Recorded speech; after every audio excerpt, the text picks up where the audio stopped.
SNS predkladá zákon, v ktorom hovoria, že poďme poslanci sobášiť ľudí. Andrej Danko nech sa môže postaviť pred nich a povedať: Anča, beriete si Paľa? Áno. Paľo, beriete si Anču? Áno. Výborne. Toto je národná svadba a vy budete celý život žiť, lebo čo Andrej Danko spojí, to ani diabol nerozdelí. Toto chcú. Toto oni chcú.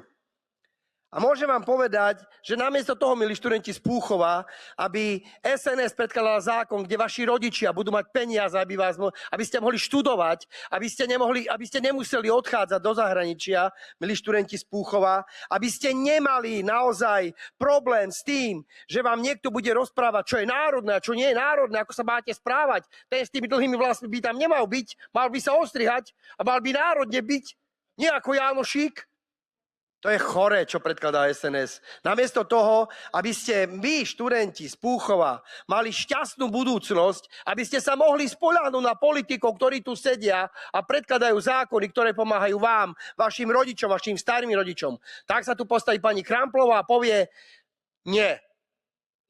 PS je za to zodpovedné, lebo keby PS nemala dotácie, tak je to všetko fantastické.